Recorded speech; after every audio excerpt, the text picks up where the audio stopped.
ವೀಕ್ಷಕರೇ, ಎಂತ ಗೊತ್ತಾ, ಪ್ರತಿ ಶುಕ್ರವಾರ ಬಂದರೆ ಸಾಕು ನಾವೆಲ್ಲರೂ ಕೂಡ ಲಕ್ಷ್ಮೀ ದೇವಿಯನ್ನು ಪೂಜೆ ಮಾಡ್ತೀವಿ. ನಮಗೆ ಆ ದೇವರ ಬಗ್ಗೆ ಗೊತ್ತಿರಲ್ಲ, ಅಂದರೆ ದೇವರ ಮಹಿಮೆಯ ಬಗ್ಗೆ ಗೊತ್ತಿರಲ್ಲ, ಅಥವಾ ಕರಾವಳಿಯ ಭಾಗದ ಅವರಿಗೆ ಈ ಒಂದು ಕತೆ ಗೊತ್ತಿರುತ್ತೆ. ಆ ದೊಡ್ಡ ಸ್ಟೋರಿನ ಶಾರ್ಟ್ ಆಗಿ ಹೇಳ್ತೀನಿ. ನೋಡಿರ್ತೀರ ರೀಲ್ಸ್ ಅಲ್ಲೆಲ್ಲ ಫುಲ್ ವೈರಲ್ ಆಗ್ತಾ ಇದೆ ವಿಡಿಯೋ ಎಲ್ಲ. ಆ್ಯಕ್ಚುಲಿ ನಾನು ಚಿಕ್ಕವಳಿರುವಾಗ ನಮ್ಮಮ್ಮ ನನ್ನನ್ನು ಫಸ್ಟ್ ಕರ್ಕೊಂಡು ಹೋದ ದೇವಸ್ಥಾನ ಅಂತಂದರೆ ಕಟೀಲು ಶ್ರೀ ದುರ್ಗಾ ಪರಮೇಶ್ವರಿ ದೇವಸ್ಥಾನಕ್ಕೆ. ಎಲ್ಲರಿಗೂ ನಮಸ್ಕಾರ. ನೀವು ನೋಡ್ತಾ ಇದ್ದೀರಾ ನೀರಾಯ ನೆಸ್ಟ್ ಯೂಟ್ಯೂಬ್ ಚಾನೆಲ್. ನಾನು ಶ್ರುತಿ ನೀರಾಯ. ವೀಕ್ಷಕರೇ, ಎಂತ ಗೊತ್ತಾ, ಪ್ರತಿ ಶುಕ್ರವಾರ ಬಂದರೆ ಸಾಕು ನಾವೆಲ್ಲರೂ ಕೂಡ ಲಕ್ಷ್ಮೀ ದೇವಿಯನ್ನು ಪೂಜೆ ಮಾಡ್ತೀವಿ. ಅದರಲ್ಲೂ ಮುಖ್ಯವಾಗಿ ನನ್ನ ವಿಷಯಕ್ಕೆ ಬಂದರೆ ನಾನು ಕಟೀಲು ಶ್ರೀ ದುರ್ಗಾ ಪರಮೇಶ್ವರಿ ದೇವಿಯನ್ನು ನೆನಪಿಸ್ಕೊಳ್ತೀನಿ. ಆಕೆಯನ್ನು ಒಂದು ಕ್ಷಣ ನಾನು ಕಣ್ಮುಚ್ಚಿ ದೇವಿ ಹತ್ರ ಬೇಡ್ಕೊಳ್ತೀನಿ, ದೇವಿ ಹತ್ರ ಮಾತಾಡ್ತೀನಿ. ನಾನು ನಂದೇನು ಮನಸ್ಸಲ್ಲಿ ಏನು ನೋವಿದೆ ಅದನ್ನೆಲ್ಲ ದೇವಿ ಜೊತೆ ಹೇಳ್ಕೊಳ್ತೀನಿ. ಸೊ ನೀವು ಕೂಡ ಅದೇ ರೀತಿ ಅಂತ ನಾನು ಅನ್ಕೊಳ್ತೀನಿ. ಸೊ ಅದಕ್ಕೂ ಎಲ್ಲ ನಾವು ಎಲ್ಲ ಓಕೆ, ದೇವರನ್ನ ಪೂಜೆ ಮಾಡ್ತೀವಿ, ಸ್ನಾನ ಮಾಡ್ತೀವಿ, ಪೂಜೆ ಮಾಡ್ತೀವಿ, ದೇವಸ್ಥಾನಕ್ಕೆ ಹೋಗ್ತೀವಿ, ಎಲ್ಲ ಓಕೆ. ಆದರೆ ನಮಗೆ ಸಾಕಷ್ಟು ಜನರಿಗೆ ಅಂತ ಗೊತ್ತಾ, ನಮಗೆ ಆ ದೇವರ ಬಗ್ಗೆ ಗೊತ್ತಿರಲ್ಲ, ಅಂದರೆ ದೇವರ ಮಹಿಮೆಯ ಬಗ್ಗೆ ಗೊತ್ತಿರಲ್ಲ, ಅಥವಾ ದೇವರ ಏನು ಪವಾಡಗಳ ಬಗ್ಗೆ ನಮಗೆ ಅಷ್ಟು ಮಾಹಿತಿನೇ ಇರಲ್ಲ.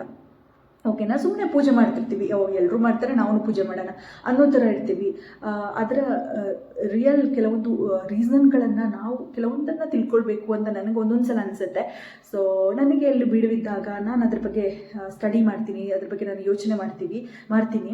ಸೊ ಹಾಗೆಯೇ ಬಂದಾಗ ನನಗೆ ಶ್ರೀ ಕಟೀಲು ದುರ್ಗಾ ಪರಮೇಶ್ವರಿ ದೇವಿಯ ಬಗ್ಗೆ ಒಂದು ಪುಟ್ಟ ಕಥೆಯನ್ನು ನಿಮ್ಮ ಜೊತೆ ಶೇರ್ ಮಾಡ್ಕೊಳ್ಳೋಣ ಅಂತ ಅನಿಸುತ್ತೋ. ಸೊ ಹಾಗಾಗಿ ಈ ಒಂದು ವಿಡಿಯೋವನ್ನು ಮಾಡ್ತಾ ಇದ್ದೀನಿ. ಸೊ ಸ್ಕಿಪ್ ಮಾಡದೆ ಈ ಒಂದು ವಿಡಿಯೋವನ್ನು ನೋಡಿ. ನಿಮಗೂ ಕೂಡ ಗೊತ್ತಿರುತ್ತೆ, ಸಾಕಷ್ಟು ಜನ ಕರಾವಳಿಯ ಭಾಗದ ಅವರಿಗೆ ಈ ಒಂದು ಕತೆ ಗೊತ್ತಿರುತ್ತೆ. ಆದ್ರೂ ಕೂಡ ಕೆಲವೊಬ್ಬರಿಗೆ ಇನ್ನೂ ಕೂಡ ಅದರ ಬಗ್ಗೆ ಅಷ್ಟಾಗಿ ಮಾಹಿತಿ ಇರಲಿಕ್ಕಿಲ್ಲ. ಹಾಗಾಗಿ ಅದನ್ನು ತುಂಬ ದೊಡ್ಡ ಸ್ಟೋರಿನ ಶಾರ್ಟ್ ಆಗಿ ಹೇಳ್ತೀನಿ. ಸೊ ಹಾಗಾಗಿ ಏನಂತ ಅಂದರೆ, ಶ್ರೀ ಕಟೀಲು ದುರ್ಗಾ ಪರಮೇಶ್ವರಿ ದೇವಿ ತುಳುನಾಡಿನ ಆರಾಧ್ಯ ದೇವರು ಅಂತ ಹೇಳ್ಬೋದು. ಪ್ರತಿಯೊಂದು ಮನೆಗಳಲ್ಲಿ ಕಟೀಲು ದುರ್ಗಾ ಪರಮೇಶ್ವರಿ ದೇವಿಯ ಒಂದು ಮೂರ್ತಿ ಇರುತ್ತೆ. ಆಕೆಯನ್ನು ಪೂಜೆ ಮಾಡ್ತೀವಿ ನಾವು, ಆಕೆ ಹತ್ರ ನಾವು ಬೇಡ್ಕೊಳ್ತೀವಿ ಅನ್ನುವಂಥದ್ದು. ಸೊ ಇದು ಮಂಗಳೂರಿನ ಹತ್ತಿರ ಇದೆ ಕಟೀಲು. ಅಲ್ಲಿಂದ ನೀವು ಸಾಕಷ್ಟು ಜನ ಹೋಗಿರ್ತೀರ ದೇವಸ್ಥಾನಕ್ಕೆ ಕಟೀಲಿಗೆ. ಇವಾಗಂತೂ ಸಿಕ್ಕಾಪಟ್ಟೆ ಮಳೆಗೆ ಅಲ್ಲಿ ನದಿ ಇದೆಯಲ್ಲ, ಸಿಕ್ಕಾಪಟ್ಟೆ ಹರಿತಾ ಇದೆ ಅನ್ನುವಂಥದ್ದು. ಸೊ ಅದು ನೀವೆಲ್ಲ ನೋಡಿರ್ತೀರ ರೀಲ್ಸಲ್ಲೆಲ್ಲ ಫುಲ್ ವೈರಲ್ ಆಗ್ತಾ ಇದೆ ವಿಡಿಯೋ ಎಲ್ಲ. ದೇವಸ್ಥಾನ ಮಧ್ಯದಲ್ಲಿದೆ, ದ್ವೀಪ ಥರ. ಸೊ ಆ ಥರ ಅದರ ಕಥೆಯನ್ನು ನಾನೀಗ ನಿಮಗೆ ಶಾರ್ಟಾಗಿ ಹೇಳ್ತೀನಿ. ಏನೇನೋ ಕತೆ ಪುರಾಣ ಬೇರೆ ಬೇರೆ ಏನೇನೋ ಹೇಳಲ್ಲ. ಸೊ ನಿಮಗೆ ಅಷ್ಟು ಮತ್ತೆ ಇಂಟ್ರೆಸ್ಟ್ ಬರಲಿಕ್ಕಿಲ್ಲ ಕೇಳಲಿಕ್ಕೆ. ಹಾಗಾಗಿ ಒಂದು ಚಿಕ್ಕದಾಗಿ ಹೇಳ್ತೀನಿ. ಸುಮಾರು ವರ್ಷಗಳ ಹಿಂದೆ ಅಲ್ಲಿ ಕಾಡು, ಕಟೀಲು ಅನ್ನುವಂಥ ಒಂದು ದೇವಸ್ಥಾನ ಫುಲ್ ಕಾಡಾಗಿತ್ತಂತೆ ಹಿಂದೆ. ಅಲ್ಲಿ ಯಾರಪ್ಪ, ಅರ್ಜುನ ಮಹರ್ಷಿಗಳು ಮತ್ತು ಲೋಳಾಕ್ಷಿ ಅನ್ನುವಂತಹ ಇಬ್ಬರು ದಂಪತಿಗಳು ಕಾಡಲ್ಲಿ ವಾಸ ಮಾಡ್ತಿದ್ರಂತೆ. ಸೊ ಅವರಿಗೆ ಮಕ್ಕಳಾಗಿರ್ಲಿಲ್ಲಂತೆ. ಸೊ ಹಾಗಾಗಿ ಮಕ್ಕಳಾಗಬೇಕು ಅನ್ನೋದಕ್ಕೋಸ್ಕರ ಅವರು ಸಾಧಾರಣ 10-14 ವರ್ಷಗಳ ಕಾಲ 12-14 ವರ್ಷಗಳ ಕಾಲನೇನೋ ಕಾಡಲ್ಲಿ ಅವರು ತಪಸ್ಸು ಮಾಡ್ತಾರೆ. ಮತ್ತೆ ಮಕ್ಕಳಾಗುತ್ತೆ ಅವರಿಗೆ. ಸೊ ಹಾಗಾಗಿ ಆ ಇಬ್ಬರು ದಂಪತಿಗಳು ಕಾಡಲ್ಲಿ ತಪಸ್ಸು ಮಾಡಿ ಅವರಿಗೆ ಮತ್ತೆ ಮಕ್ಕಳಾಗುತ್ತೆ. ಮಕ್ಕಳ ಭಾಗ್ಯ ಅವರಿಗೆ ದೇವಿ ಕರುಣಿಸ್ತಾಳೆ. ಸೊ ಆ ದೇವಿಯನ್ನು ನೆನೆದು ಅವರು ಅಲ್ಲಿ ತಪಸ್ಸನ್ನು ಮಾಡ್ತಾರೆ ಅನ್ನುವಂಥದ್ದು. ಸೊ ಹಾಗಾಗಿ ಆ ಒಂದು ಕಟ್ಟು ಪ್ಲಸ್ ಊರು, ಅದು ಕಟೀಲು ಅನ್ನುವಂಥದ್ದು ಒಂದು ಪ್ಲೇಸ್ ಆಗಿ ಮಾರ್ಪಾಡಾಗುತ್ತೆ ಅನ್ನುವಂಥದ್ದು. ಆ ಥರ ಹೇಳ್ತಾರೆ. ಕಟ್ಟು ಪ್ಲಸ್ ಊರು ಅನ್ನುವಂತಹ ಒಂದು ಸ್ಥಳದಲ್ಲಿ ಅದು ಮತ್ತೆ ಕಟೀಲಾಗಿ ಮಾರ್ಪಾಡಾಗುತ್ತೆ. ಸೊ ಹಾಗಾಗಿ ಆ ಸಮಯದಲ್ಲಿ ಅಲ್ಲಿ ಒಂದು ದೇವಿಯ ಮೂರ್ತಿ ಉದ್ಭವವಾಗುತ್ತೆ ಅಂತ, ಉದ್ಭವ ಮೂರ್ತಿಯಲ್ಲಿ ಎಲ್ಲರೂ ನೋಡ್ತಾರೆ ಆ ಟೈಮಲ್ಲಿ. ಸೊ ಅದು ಸಿಗುತ್ತೆ ಅಲ್ಲಿಯ ಜನಗಳಿಗೆ. ಸೊ ಕಟೀಲು ದುರ್ಗಾ ಪರಮೇಶ್ವರಿಯ ಮೂರ್ತಿ ಅಲ್ಲಿ ಉದ್ಭವ ಆಗುತ್ತೆ ಅನ್ನುವಂಥದ್ದು. ಸೊ ಹಾಗಾಗಿ ಅದನ್ನು ಅರ್ಜುನ ಮಹರ್ಷಿ ಅಲ್ಲಿ ಪೂಜೆ ಮಾಡೋಕ್ಕೆ ಶುರು ಮಾಡ್ತಾರೆ. ಅದಾದ ಮೇಲೆ ಅವರಿಬ್ಬರು ದಂಪತಿ ಕೂಡ ಅಲ್ಲಿ ಪೂಜೆ ಮಾಡೋಕ್ಕೆ ಶುರು ಮಾಡ್ತಾರೆ. ಸೊ ಅದಾದ ಮೇಲೆ ಅಲ್ಲಿ ಅದನ್ನೇ ಒಂದು ಪುಟ್ಟ ದೇವಸ್ಥಾನ ಆಗಿ ಮಾರ್ಪಾಡು ಮಾಡ್ತಾರೆ. ಅದಾದ ಮೇಲೆ ಅಲ್ಲಿಗೆ ಸಾಕಷ್ಟು ಜನ ಬರೋಕ್ಕೆ ಶುರು ಮಾಡ್ತಾರೆ. ಆವಾಗಲೇ ಸುಮಾರು ವರ್ಷಾನುಗಟ್ಟಲೆ ಹಿಂದೆನೇ ಸುಮಾರು ಜನ ಅಲ್ಲಿಗೆ ಬರೋಕ್ಕೆ ಶುರು ಮಾಡ್ತಾರೆ. ಅದಾದ ಮೇಲೆ ಏನಾಗುತ್ತೆ ಗೊತ್ತಾ, ಅಲ್ಲಿ ಸುತ್ತಮುತ್ತದವರು ಎಲ್ಲ ಜನಗಳೆಲ್ಲ ಸೇರಿ ಒಂದು ಸ್ವಲ್ಪ ದೊಡ್ಡ ದೇವಸ್ಥಾನನೇ ನಿರ್ಮಾಣ ಮಾಡ್ತಾರೆ. ಆ ಒಂದು ದೇವಸ್ಥಾನದ ಮಧ್ಯ ನಂದಿನಿ ನದಿ ಕೂಡ ಇರುತ್ತೆ ಆಯಿತಾ. ಅದರ ದಡದಲ್ಲಿ ಇವರಿಬ್ಬರು ದಂಪತಿಗಳೇನು ತಪಸ್ಸು ಮಾಡಿದ್ದು. ಸೊ ಅಲ್ಲೇ ದೇವಸ್ಥಾನ ಕೂಡ ಆಗುತ್ತೆ. ಸಾಕಷ್ಟು ಜನ ಅಪಾರ ಸಂಖ್ಯೆಯಲ್ಲಿ ಭಕ್ತಾದಿಗಳು ಅಲ್ಲಿಗೆ ಬರೋಕ್ಕೆ ಶುರು ಆಗ್ತಾರೆ ಆಯಿತಾ. ಅದಾದ ಮೇಲೆ ಅಲ್ಲಿ ದೇವಸ್ಥಾನ ದೊಡ್ಡ ಮಟ್ಟದಲ್ಲಿ ನಿರ್ಮಾಣ ಮಾಡ್ತಾರೆ. ಸೊ ಹಾಗಾಗಿ ಈ ರೀತಿಯಾದಂತಹ ಒಂದು ಕಥೆ ಇದೆ ಇದರ ಹಿಂದೆ. ಅಂದರೆ ಕಟೀಲು ದೇವಿ ಅಲ್ಲಿ ಬಂದಾಗ ಎಲ್ರಿಗೂ ಕೂಡ ಅಷ್ಟೇ ಊಟ ಹಾಕ್ತಿದ್ಲು. ಅಂದರೆ ದೇವಸ್ಥಾನದಲ್ಲಿ ಅಲ್ಲಿ ಅನ್ನದಾನ ಇರುತ್ತೆ, ಪ್ರತಿ ದಿವಸ ಅನ್ನದಾನ ಇರುತ್ತೆ, ಉಚಿತ ಊಟ ಕೂಡ ಕೊಡ್ತಾರೆ. ಅದಾದ ಮೇಲೆ ಏನು ಸಮಸ್ಯೆ ಇದ್ದರೂ ಕೂಡ ಅಲ್ಲಿ ಬರ್ತಾರೆ ಜನಗಳು. ಎಷ್ಟೋ ಕರ್ನಾಟಕದ ವಿವಿಧ ಭಾಗಗಳಿಂದ ಅಲ್ಲಿಗೆ ಜನ ಬರ್ತಾರೆ. ಆ ಒಂದು ದೊಡ್ಡದಾಗಿ ಆ ಒಂದು ದೇವಸ್ಥಾನ ಹೆಸರನ್ನು ಪಡ್ಕೊಳ್ಳುತ್ತೆ ಅನ್ನುವಂಥ ಕಟೀಲು ಶ್ರೀ ದುರ್ಗಾ ಪರಮೇಶ್ವರಿ ದೇವಸ್ಥಾನದಲ್ಲಿ ಪ್ರತಿದಿನ ಕೂಡ ಅನ್ನದಾನ ಇರುತ್ತೆ. ಅಲ್ಲಿಗೆ ಸಾಕಷ್ಟು ಸಂಖ್ಯೆಯ ಭಕ್ತಾದಿಗಳು ಪ್ರತಿದಿನ ಅಲ್ಲಿಗೆ ಭೇಟಿಯಾಗ್ತಾರೆ ಅನ್ನುವಂಥದ್ದು. ಹಾಗೆಯೇ ದೇವಿಗೆ ಏನೆಲ್ಲ ಹರಕೆಯನ್ನು ಹೇಳ್ತಾರೆ ಅನ್ನುವಂಥದ್ದು ಅದನ್ನು ನೋಡಿದರೆ, ನಾಗದೋಷ ಇದ್ದರೆ ಅಥವಾ ಸಂತಾನ ಭಾಗ್ಯ ಇಲ್ಲದೇ ಇರುವಂತಹ ದಂಪತಿಗಳು ಅಲ್ಲಿಗೆ ಬಂದು ಹರಕೆಯನ್ನು ಕಟ್ಕೊಳ್ತಾರೆ. ಅದಾದಮೇಲೆ ನಿಖರವಾದಂತಹ ಒಂದು ಉದ್ಯೋಗ ಇಲ್ಲ ಅನ್ನುವಂಥವರು ಅಲ್ಲಿಗೆ ಬೇಡಿಕೊಂಡ್ರೆ ಉದ್ಯೋಗ ಪ್ರಾಪ್ತಿಯಾಗುತ್ತೆ ಅಂತ ಹೇಳ್ತಾರೆ. ಸೊ ಈ ರೀತಿಯಾದಂತಹ ಸಾಕಷ್ಟು ಸಮಸ್ಯೆಗಳಿಗೆ ಪರಿಹಾರ ಸಿಗುತ್ತೆ. ಜೊತೆಗೆ ಮದುವೆ ಆಗಬೇಕು ಅನ್ನುವಂತಹ ಒಂದು ಅಂದುಕೊಂಡಿರುವಂತಹ ಹೆಣ್ಣು ಮಕ್ಕಳಿಗೆ ಸರಿಯಾದಂತಹ ವರ ಸಿಗೋದಿಲ್ಲ ಅಥವಾ ಆ ಥರ ಇದ್ದಾಗ ಅಂತಹ ಸಂದರ್ಭದಲ್ಲಿ ಅಲ್ಲಿಗೆ ಹರಕೆಯನ್ನು ಕಟ್ಕೊಂಡ್ರೆ ಒಂದಿಷ್ಟು ದಿನ ವ್ರತ ಮಾಡಬೇಕು, ಆ ಥರ ಎಲ್ಲ ಇದೆ. ಅದಾದ ಬಳಿಕ ಖಂಡಿತವಾಗ್ಲೂ ಅವರಿಗೆ ಒಳ್ಳೊಳ್ಳೆ ರಿಸಲ್ಟ್ ಸಿಕ್ಕಿರುವಂಥದ್ದು. ಸೊ ಈ ಥರ ಎಲ್ಲ ಆಗಿದೆ. ಹಾಗಾಗಿ ಈ ಒಂದು ಕಟೀಲು ಶ್ರೀ ದುರ್ಗಾ ಪರಮೇಶ್ವರಿ ದೇವಿಯನ್ನು ಸುಮಾರು ಜನ ಭಕ್ತರು ಆರಾಧನೆಯನ್ನು ಮಾಡ್ತಾರೆ. ಹಲವಾರು ಭಾಗಗಳಿಂದ ಇಲ್ಲಿಗೆ ಈಗಲೂ ಕೂಡ ಬರ್ತಾರೆ ಅನ್ನುವಂಥದ್ದು ಒಂದು. ಸೊ ಅಲ್ಲಿಯ ಊಟ ತುಂಬಾ ಸ್ಪೆಷಲ್ ಆಗಿರುತ್ತೆ, ತುಂಬ ಚೆನ್ನಾಗಿರುತ್ತೆ. ಆ ದೇವಿ ಹಸಿದು ಬಂದ ಭಕ್ತರಿಗೆ ಊಟವನ್ನು ನೀಡುವಂತಹ ಅದನ್ನು ನೆನೆಸ್ಕೊಂಡ್ರೆ ಖುಷಿ ಅನಿಸುತ್ತೆ. ಒಳ್ಳೆ ಊಟನೂ ಇರುತ್ತೆ. ಎಷ್ಟೋ ಜನ ಭಕ್ತಾದಿಗಳು ಮಧ್ಯಾಹ್ನದ ವೇಳೆ ಅಲ್ಲಿ ಬರ್ತಾರೆ, ಊಟಕ್ಕೆ ಅಂತಲೇ ಬರ್ತಾರೆ. ಸುಮಾರು ಜನ ಉಚಿತವಾಗಿ ಊಟವನ್ನು ನೀಡ್ತಾರೆ ಅನ್ನುವಂಥದ್ದು. ಸೊ ಒಂಥರ ಖುಷಿ ಅನಿಸುತ್ತೆ, ಒಂಥರ ಪಾಸಿಟಿವ್ ವೈಬ್ ಅಂತ ಅನಿಸುತ್ತೆ. ಸೊ ನಾನು ಕೂಡ ಆ್ಯಕ್ಚುಲಿ ನಾನು ಚಿಕ್ಕವಳಿರುವಾಗ ನಮ್ಮಮ್ಮ ನನ್ನನ್ನು ಫಸ್ಟ್ ಕರ್ಕೊಂಡೋದ ದೇವಸ್ಥಾನ ಅಂತಂದರೆ ಕಟೀಲು ಶ್ರೀ ದುರ್ಗಾ ಪರಮೇಶ್ವರಿ ದೇವಸ್ಥಾನಕ್ಕೆ. ಅದಾದ ಮೇಲೆ ಅಂದರೆ ಈಗ ಅಲ್ಲಿ ಮಕ್ಕಳಿಗೆ ಅನ್ನವನ್ನು ನೀಡ್ತಾರೆ, ಆ ಥರನೂ ಮಾಡ್ತಾರೆ.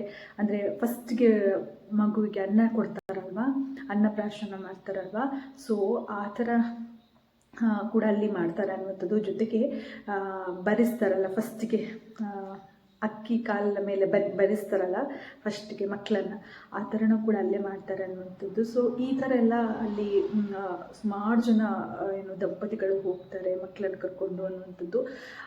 ತುಂಬಾ ಒಂದು ವಿಶೇಷವಾದಂತಹ ದೇವಿ ಅಂತ ಹೇಳ್ಬೋದು. ಪವಾಡ ಅನ್ನೋ ಪದ ಸೂಕ್ತ ಅಲ್ಲ ಅನಿಸುತ್ತೆ. ತುಂಬಾ ಭಕ್ತರಿಗೆ ಒಳ್ಳೆಯದನ್ನು ಮಾಡಿದೆ. ಮಳೆ ದೇವಿ ಅಂತ ಹೇಳಿದರೆ ಖಂಡಿತವಾಗ್ಲೂ ತಪ್ಪಾಗಲಾರ್ದು.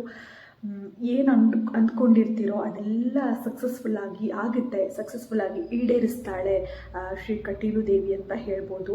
ಸೊ ಈ ರೀತಿಯಾಗಿ ಇದರ ಹಿಂದಿನ ಕತೆ ನಾನು ಈಗ ಆಲ್ರೆಡಿ ಹೇಳಿದ್ದೆಲ್ಲ ಹಾಗೆ. ಸೊ ನೀವು ಹೋಗಿದ್ದೀರಾ ಕಟೀಲಿಗೆ, ಅಥವಾ ನಿಮಗೆ ನೀವು ಏನು ಅಂದ್ಕೊಂಡು ಹೋಗಿದ್ದೀರಾ, ಅಥವಾ ನೀವು ಅಂದ್ಕೊಂಡ ಕೆಲಸ ಸುಲಭವಾಗಿ ಈಡೇರಿದೆಯಾ, ಅದನ್ನು ಕೂಡ ನೀವು ನನಗೆ ತಿಳಿಸಿ ಆಯಿತಾ.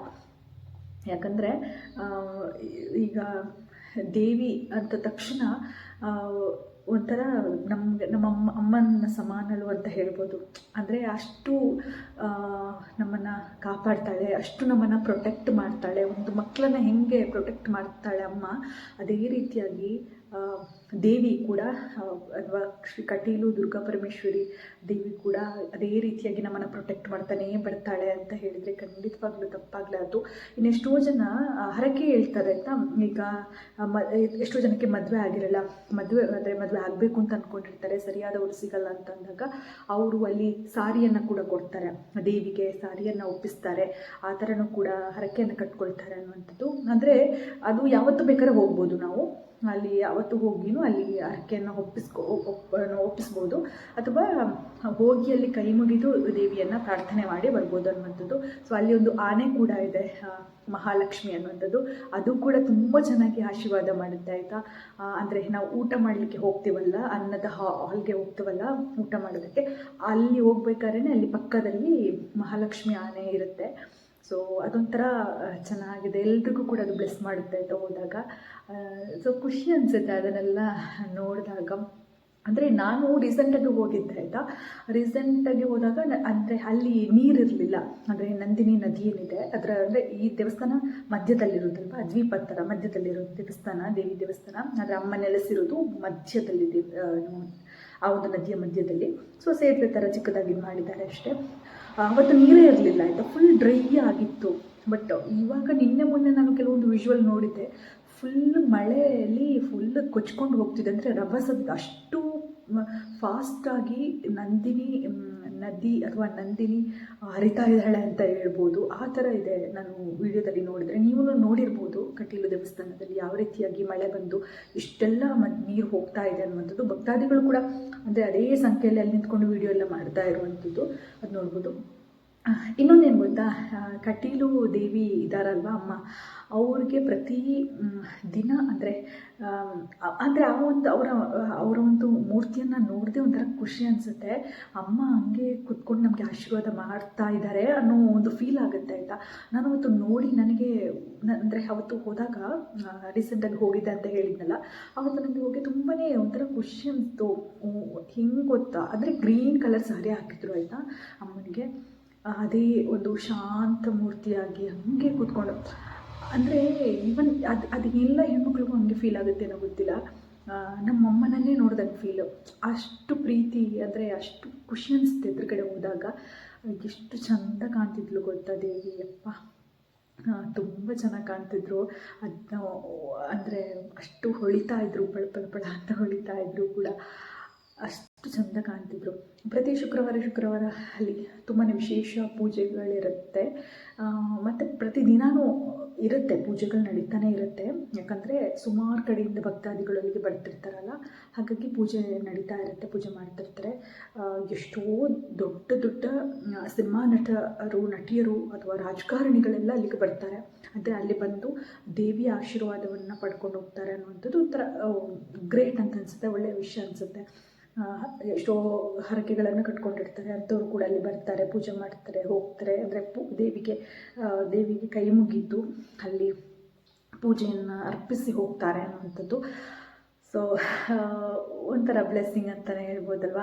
ಸೊ ನೀವು ಎಲ್ಲಾದರೂ ಫ್ಯಾಮಿಲಿ ಜೊತೆ ಹೋಗಿದ್ದೀರಾ, ಅಥವಾ ನಿಮಗೇನಾದರೂ ಒಂದು ಪಾಸಿಟಿವ್ ವೈಬ್, ಅಂದರೆ ಒಂದು ನಿಮಗೇನಾದರೂ ನಿಮ್ಮ ಲೈಫಲ್ಲಿ ಬದಲಾವಣೆ ಆಗಿದೆಯಾ, ನೀವು ಶ್ರೀ ಕಟೀಲು ಅಮ್ಮನನ್ನು ಪೂಜೆ ಮಾಡೋದ್ರಿಂದಾಗಿ ಅನ್ನುವಂಥದ್ದು, ಅದನ್ನು ಕೂಡ ನೀವು ನನಗೆ ತಿಳಿಸಿ ಆಯಿತಾ. ಇನ್ನೊಂದೇನು ಗೊತ್ತಾ, ನನಗೆ ಆ್ಯಕ್ಚುಲಿ ನಮ್ಮ ಫ್ಯಾಮಿಲಿಯಲ್ಲಿ, ನನ್ನ ಮನೆಯಲ್ಲಿ ನನ್ನ ಅವ್ವ ಅಂದರೆ ಅಜ್ಜಿ ಆಯಿತಾ, ಅವರು ತುಂಬಾ ಕಟೀಲು ದುರ್ಗಾ ಪರಮೇಶ್ವರಿ ದೇವಿಯನ್ನು ಆರಾಧನೆ ಮಾಡ್ತಾಯಿದ್ರು. ಅಂದರೆ ಅವ್ರು ಇವಾಗಿಲ್ಲ, ಬಟ್ ಅವರಿದ್ದಾಗ ದೇವಿನ ಆರಾಧನೆ ಮಾಡೋರು. ಶುಕ್ರವಾರ ಬಂದರೆ ತುಂಬ ಅಂದರೆ ಚೆನ್ನಾಗಿ ಸ್ನಾನ ಎಲ್ಲ ಮಾಡಿ ಒಂಥರ ಶುದ್ಧವಾಗಿ ನೀಟಾಗಿ ಆ ದೇವಿಗೆ ಪೂಜೆ ಮಾಡ್ತಿದ್ರು. ಅಂದರೆ ಮನೆಯಲ್ಲಿ ಅವ್ರದ್ದೊಂದು ಚಿಕ್ಕದಾಗಿ ಒಂದು ಮೂರ್ತಿ ಇಟ್ಕೊಂಡಿದ್ರು ಆಯಿತಾ, ದುರ್ಗಾ ಪರಮೇಶ್ವರಿ ದೇವಿದು, ಕಟೀಲಪ್ಪದು ಒಂದು ಮೂರ್ತಿ ಒಂಥರ ಫ್ರೇಮ್ ಇಟ್ಕೊಂಡಿದ್ರು. ತುಂಬ ಚೆನ್ನಾಗಿತ್ತು, ಚಿಕ್ಕದಾಗಿ ಅಂತ. ಅದಕ್ಕೆ ಅವರು ಪ್ರತಿ ಶುಕ್ರವಾರ ಬಂದರೆ ಸಾಕು ಪೂಜೆ ಮಾಡೋರು ಅವ್ವ. ಅದೊಂಥರ ನಾನು ಅವಾಗ ನಾವು ಚಿಕ್ಕವರಿದ್ವಿ. ಅಂದರೆ ನಾವು ಚಿಕ್ಕವರಿದ್ದು ದೊಡ್ಡವರಾದ್ಮೇಲೂ ಕೂಡ ಅವರು ಪೂಜೆ ಮಾಡೋದು ನಿಲ್ಲಿಸಿಲ್ಲ, ಅದು ಮಾಡ್ತಾನೇ ಇದ್ದರು ಪ್ರತಿದಿನ ಅಂದರೆ ಪ್ರತಿ ಶುಕ್ರವಾರ ಮಾಡ್ತಿದ್ರು. ಫ್ರೆಶ್ ಆಗಿ ಸ್ನಾನ ಎಲ್ಲ ಮಾಡಿ ಒಂಥರ ಚೆನ್ನಾಗಿ ಪೂಜೆ ಮಾಡೋರು. ಅದೆಲ್ಲ ನೆನೆಸ್ಕೊಂಡ್ರೆ ನಂಗೆ ಖುಷಿ ಅನಿಸುತ್ತೆ ಆಯಿತಾ. ಅವ್ವ ಇದ್ದಾಗ ಅವರು ಯಾವ ಥರ ಇದು ಮಾಡ್ತಿದ್ರು ಅಂತ. ಬಟ್ ನಾನಂತಂದರೆ ಅವಾಗ ನಾನಾಗಿ ತುಂಬ ಪೂಜೆ ಎಲ್ಲ ಏನು ಮಾಡ್ತಾ ಇರಲಿಲ್ಲ ಅವಾಗೆಲ್ಲ, ಇನ್ನು ಚಿಕ್ಕವರಲ್ವ, ಸೊ ಅಷ್ಟೇನು ಮಾಡ್ತಿರಲಿಲ್ಲ. ಮತ್ತು ದೊಡ್ಡವ್ರು ಆದಮೇಲೆ ಅದು ಇದು ಅಂತ ಸ್ವಲ್ಪ ಮೆಚುರಿಟಿ ಬಂದಿರುತ್ತಲ್ಲ, ಸೊ ಆಮೇಲೆ ನಮ್ಮ ಮನಸ್ಸಿನ ನೆಮ್ಮದಿಗೋಸ್ಕರ ಪೂಜೆ ಪುನಸ್ಕಾರಗಳೆಲ್ಲ ಭಾಗಿಯಾಗ್ತಿದ್ವಿ. ಆಯಿತು ಅಂದರೆ ಪೂಜೆ ಮಾಡ್ತಿದ್ವಿ, ಆ ಥರ ಎಲ್ಲ ನಾವು ಶುರು ಮಾಡ್ಕೊಂಡು ಬಂದ್ವಿ. ಸೊ ಹಾಗೆ ಈಗ ಒಂದು ಶುಕ್ರವಾರ ಬಂದರೆ ಒಂಥರ ಖುಷಿ ಅನಿಸುತ್ತೆ, ಅಲ್ವಾ ಇವತ್ತು ದೇವಿಯ ದಿನ, ಇವತ್ತು ಶುಕ್ರವಾರ, ಒಂಥರ ಒಳ್ಳೆ ವೈಬ್ ಅಂತ ಆ ಥರ ಫೀಲ್ ಆಗುತ್ತೆ ನನಗೆ. ಸೊ ನಿಮಗೇನು ಅನಿಸುತ್ತೆ? ಈ ಒಂದು ಶುಕ್ರವಾರ ಬಂದರೆ ನೀವು ಮನೇಲಿ ಪೂಜೆ ಮಾಡ್ತೀರಾ ಅಥವಾ ಹೇಗಿರುತ್ತೆ ಈ ದಿನ ಅಂತ ತಿಳಿಸಿ ಆಯಿತಾ. ಇನ್ನೇನಾದರೂ ವಿಶೇಷತೆ ಇದ್ದರೆ ತಿಳಿಸಿ.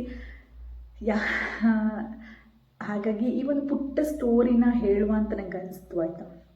ಅದಕ್ಕೆ ವಿಡಿಯೋ ಮಾಡಿದೆ ಸುಮಾರು ದಿನವೂ ಆಗಿತ್ತಾ, ಹಾಗಾಗಿ ಒಂದು ತಿಳಿಸುವ, ನೋಡೋಣ ನಮ್ಮ ಜನರ ಜೊತೆ ಒಂದು ಸ್ವಲ್ಪ ಮಾತಾಡೋಣ ಅಂತ ವಿಡಿಯೋ ಮೂಲಕ ತಿಳಿಸ್ತಾ ಇದ್ದೀನಿ. ಇನ್ನು ಕೆಲವೊಬ್ಬರು ಹೇಳಿದರು, ನೀವು ತುಳುವಲ್ಲಿ ಮಾತಾಡಬೇಡಿ, ಕನ್ನಡದಲ್ಲಿ ಮಾತಾಡಿ ಅಂತ. ಅದಕ್ಕೆ ಕೂಡ ಒಂದು ರೀಸನ್, ನಾನು ಕನ್ನಡದಲ್ಲಿ ಮಾತಾಡ್ತಾ ಇರುವಂಥದ್ದು. ಹಾಗಾಗಿ ಆ್ಯಂಡ್ ಹೀಗೇ ಸಪೋರ್ಟ್ ಮಾಡ್ತಾಯಿರಿ ನೀರಾ ಎನ್ನೆಸ್ಟ್ ಯೂಟ್ಯೂಬ್ ಚಾನಲ್ನ. ಪ್ರತಿದಿನ ನೋಡ್ತಾ ಇರಿ, ಅಥವಾ ನಿಮಗೆ ಏನನ್ನಿಸುತ್ತೆ ಅಂತ ಕಾಮೆಂಟಲ್ಲಿ ತಿಳಿಸಿ ಆಯಿತಾ. ಇವತ್ತಿಗೆ ಸಾಕಲ್ಲ ಈ ವಿಡಿಯೋ. ಓಕೆ, ಬಾಯ್.